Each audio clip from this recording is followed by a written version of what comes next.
रहमान रहीम। उम्मीद है आप ठीक होंगे, खैरियत से होंगे। तैयब बलोच आपकी खिदमत में फिर से हाजिर है जी। आज हम डिस्कस करने लगे हैं वो वाकई टॉक ऑफ द टाउन है। जैसा कि आपने देखा कि अब ये साबित हो गया कि इमरान खान ने किस तरीके से कौमी ख़जाना जो है वो बेच खाया। यानी कौमी ख़जाने से मतलब तोशा खाना ही मैं कह रहा हूँ, और तोशा खाना को कौमी ख़जाना ही तो कहा जाता है ना, क्योंकि तोशा खाना एक ऐसा ट्रेजरी ऑफिस है या ट्रेजरी वो है कि जिसके अंदर जिन सरबराहान मुमलिकत को जो भी तहफ़ मिलते हैं, जो भी चीज़ें मिलती हैं, रियासत को मिलती हैं, बेसिकली वो सारी की सारी तोशा खाना में जमा कराई जाती हैं। और इमरान खान के दौरान वज़ीर आज़म जो है उसको जो गिफ्ट मिले वो सारे के सारे तकरीबन उन्होंने बेच खाए हैं। और इस हवाले से सबसे अहम जो डेवलपमेंट आई वो कल रात डेवलपमेंट आई जियो के प्रोग्राम के अंदर। शाहज़ेब खानज़ादा जो है वो बहुत ज़्यादा सनसनी खेज़ मालूमात लेके आए, और वो मालूमात ये थी कि एक इंतहाई नायाब और नादिर किस्म की घड़ी और उसके साथ एक पेन और कफ लिंक्स जो थे वो इमरान खान को तोहफ़ा दिए गए थे क्राउन प्रिंस सऊदी अरब की जानिब से, यानी कि मोहम्मद बिन सलमान ने इमरान खान को तोहफ़े में ये चीज़ें दी थी, और इंतहाई कीमती चीज़ें थी। और दरअसल क्योंकि वो एक रॉयल गिफ्ट था, और रॉयल गिफ्ट ये होता है कि वो खसूसी आर्डर देकर मखसूस लोगों के लिए जो है वो रॉयल फैमिली की जानिब से बनवाए जाते हैं। तो वो गिफ्ट जो है इंतहाई कीमती गिफ्ट था, और जिसके ऊपर यानी कि आपने घड़ी देखा होगा, जो उसकी डायल है उस डायल के अंदर खाना काबा यानी मक्का की खाना काबा की तस्वीर थी। और इस तरीके से जो पेन है, ये जैसे ये पेन है, तो पेन का ये जो आप लिड या ये होल्डर ऊपर देख रहे हैं, तो इसके ऊपर जो है ये यहाँ पे भी जो है वो खाना काबा की तस्वीर बनी हुई थी। इसी तरीके से ये जो कफ लिंक्स है, अब मेरे तो वो नहीं है भाई, हम गरीब लोग हैं, तो ये जो कफ लिंक्स है, तो इस कफ लिंक्स के ऊपर भी यहाँ पे खाना काबा की तस्वीरें। और फिर इनसे चीज़ से बढ़ के जो बाकी जगह है, यानी पेन है तो उस पर डायमंड्स जुड़े हुए थे, घड़ी में भी डायमंड्स जुड़े हुए थे, कफ लिंक्स में भी डायमंड्स जुड़े हुए थे। तो वो जो है इतनी कीमती घड़ी थी या इतना कीमती तोहफ़ा था, ये तीनों चीज़ें तकरीबन उसको 1 अरब 80 करोड़ या 70 करोड़ रुपया जो है उसकी कीमत बतलाई जा रही है। और चूँकि वो आम रूटीन में वो चीज़ें मिलती नहीं है, स्पेशल आर्डर पे तैयार थी, वो एक ही अकलौता दुनिया का वो पीस था या चीज़ें थी जो बनाई गई थी या बनवाई गई थी। तो वो बहरहाल इतनी कीमती कि वैसे भी वो कहते हैं ना, तोहफ़ा जो है वो बहुत कीमती होता है, चाहे उसकी मालियत कुछ भी ना हो। आपने भी अपने अक्सर उसमें तल्लुकात में जब आप किसी को गिफ्ट देते हैं तो अक्सर मैंने देखा है, मैं तो ख़ुद यही करता हूँ कि कोई भी चीज़ अगर किसी को गिफ्ट करता हूँ तो उसके ऊपर जो प्राइस टैग होता है वो प्राइस टैग उतार लिया जाता है, ताकि वो कीमत की जो वर्थ है ना वो उसकी गिफ्ट है, वो गिफ्ट तोहफ़ा ख़ुद एक वर्थ है।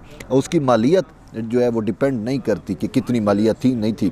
लेकिन जब आप उसे बेचते हो, मेरा नहीं ख्याल कि हम अखलाकी तौर के ऊपर भी, जब हमें कोई बंदा गिफ्ट देता है तो कोई शख्स किसी और को पसंद आ जाए, वो कहता है कि यार ये मुझे दे दो, तो हम कहते हैं बाबा तोहफ़ा है, मैं नहीं दे सकता।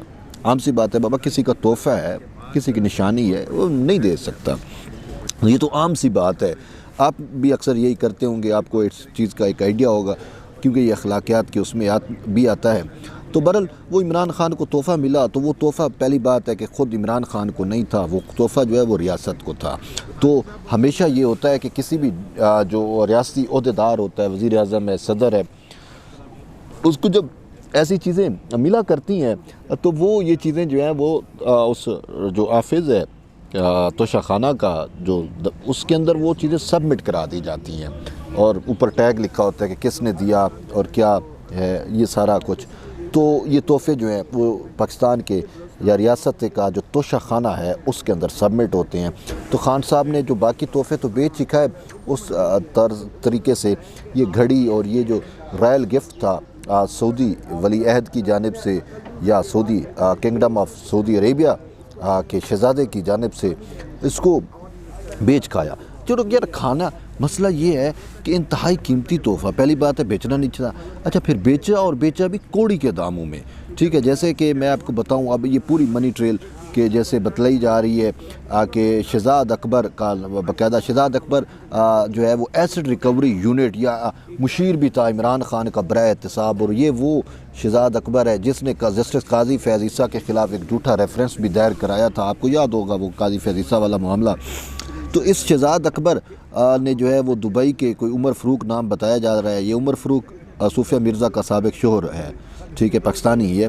तो उमर फ़रूक को जो है इसने रब्ता किया और उसने कहा कि ये बेश बहा कीमती हमारे पास कुछ नवादरात हैं या घड़ी है और ये चीज़ें हैं, तो हमने बेचनी है, तो आप बताएं कि क्या आप ख़रीदार हैं। तो वो यूँ उन्होंने कहा कि अगर आप ख़रीदना चाहते हैं तो मैं आपका नंबर किसी और को भेज देता हूँ। और फिर यूँ वो एक चेन हुई और फिर उमर फ़रूक ने जो है वो उसको ख़रीदा, और ख़रीदने के बाद जो है $2 मिलियन का कहा जा रहा है, या ये जो कीमत बताई जा रही है जो इन्होंने, कि वो सारी की कीमत जो है वो उसने फरागोगी ने वसूल की और दुबई में वसूल की और कैश के तौर के ऊपर वसूल की, यानी कैश में वसूल की, ठीक है। अब कैश में वसूल की कितने का, अब ये मामला है कि 1 अरब 70 करोड़ अगर इसकी मालियत थी तोहफे की, तो इसको बेचा जाता है तकरीबन 28 करोड़ रुपए में, ठीक है। 28 करोड़ में बेचा जाता है। जो फरागोगी ने पैसे वसूल किए वो तकरीबन 28 करोड़ रुपया था। 28 करोड़ में बेच दिया जाता है और फिर उन 28 करोड़ को पाकिस्तान मुंतकिल किया जाता है। कैसे मुंतकिल किया जाता है? कोई मनी ट्रेल नहीं, कोई बैंक का सिस्टम नहीं। तो बरमला यही कहा जा रहा है कि पाकिस्तान से एक खसूसी त्यारा जाता है और उस त्यारे के अंदर मनी लॉन्ड्रिंग, ये मनी लॉन्ड्रिंग हो गई ना, तो मनी लॉन्ड्रिंग की जाती है, पैसा लेके आया जाता है पाकिस्तान में और फिर जो है 12 करोड़ तकरीबन शो किया जाता है। 28 करोड़ में से 12 करोड़ बाकी खा लिया जाता है। 12 करोड़ शो किया जाता है और यूँ हुकूमती ख़जाने में 2 करोड़ जमा कराया जाता है और बाकी 10 करोड़ का भी चूना। तो यार देखो कि 1 अरब 70 करोड़ से कहानी शुरू होती है 28 करोड़ तक। 28 कौड़ी के दामों में बेच दिया 28 करोड़ में, और फिर 28 करोड़ को भी पूरा शो नहीं किया। 28 को में से 12 करोड़ शो किए और 12 में से जो है वो 2 करोड़ जो है वो कौमी ख़जाने में सबमिट होता है और यूँ जो है खान साहब ये पूरा का पूरा गिफ्ट जो है वो हज़म कर जाते हैं और पैसे भी चट कर जाते हैं। और सिर्फ ये नहीं है, हम तो शुरू दिन से कह रहे हैं कि देखें इमरान खान ने कि जब हुकूमत थी, ठीक है, ये तो अब तो शिखाने की आप बात कर रहे हो ना जी, जो वो गिफ्ट है जी, अब मान लो जी गिफ्ट है, गिफ्ट जो है वो उसका पर्सनल होता है तो वो बेचे खाए जो भी करे। लेकिन बात ये है कि इसी वज़ीर आज़म हाउस में इस शख्स ने भैंसों तक को भी नहीं छोड़ा, यानी कि वो सरकार की जो भैंसें थी ना वो भी इसने बेच खाई। सरकार की जो गाड़ियाँ थी, बेशबहा कीमती गाड़ियाँ थी, उनको भी जो है वो बेच खाया, नीलाम किया था, वो आपके सामने है। तो इसने तो रियासत पाकिस्तान की जो है वो भैंसें, घड़ियाँ, तहफ़, गाड़ियाँ, सब कुछ तो ये शख्स जो है वो बेच खाया है। अब इससे भी आगे बढ़ें, अब मैं आपको बताता हूँ कि ये अब रिसेंटली मैं आपको बात कर रहा हूँ, ये वज़ीर आज़म नहीं था, आपके सामने है कि पाकिस्तान में तारीख़ का सबसे अंदोनाक भयानक फ़्लड आया। तो इसने फ़्लड के नाम के ऊपर कहा जी मैं चंदा इकट्ठा करूँगा, और चूँकि ये बलूचिस्तान सिंध को तो चलो छोड़ दो, इसका डोमेन में नहीं आ रहा, साउथ पंजाब, जनूबी पंजाब में तो पंजाब हुकूमत है, इसके अपने है। अच्छा, यहाँ पे खैबर पख्तूनख्वा में इन में भी तो फ्लड आया ना, तो वहाँ पे जी मैं रिहेबिलेशन करूँगा, मैं लोगों को घर बना के दूँगा, मैं ये करूँगा, मैं वो करूँगा। और यूँ टेलीथॉन जो है इसने की, मुख्तलिफ़ टेलीथॉन्स की, और ये यूथी बगलें बजा रहे थे कि जी इमरान खान ने 1 घंटे में 5 करोड़ रुपया जमा कर लिया। और यूँ टोटल तकरीबन बकौल यूथिया नेटवर्क के 14 अरब रुपया जो है, सॉरी 14 अरब रुपया, हाँ 14 अरब रुपया जो है वो जमा हुआ। अब वो 14 अरब रुपया कहाँ गया? अभी तक तो किसी सैलाब मुतासर का घर नहीं बना, किसी सैलाब मुतासर को इमदाद नहीं दी गई, चाहे वो साउथ पंजाब का हो, चाहे वो KPK का हो, पंजाब और वो उसको ये बलूचिस्तान और सिंध को तो आप भूल जाओ ना, वहाँ पे तो ये हम सोच भी नहीं सकते कि ये देगा। जो जहाँ पे इसकी अपनी हुकूमतें हैं वहाँ पे सैलाब मुतासरीन को कोई इमदाद नहीं दी गई। ख़ुद इमरान खान ने 14 अरब, अब इसने वो 14 अरब रुपए भी खा लिए। इसी तरीके से कहा जाता है कि 2010 का जब फ्लड आया था तो उस टाइम भी इसने टेलीथॉन इसी टाइप की थी, ड्रामेबाजियाँ की थी, और वो भी अरबों रुपया जमा हुआ था, वो भी इसने आज तक नहीं पता चला। आज तक कोई एक घर बता दो जो इमरान खान ने उस 2010 में बनवाया हो, अभी भी इसी तरीके से। तो ये घड़ी चोरी तो आम सी बात है। बात यह है कि इसने तो भैंस जैसे मैंने कहा चोरी की।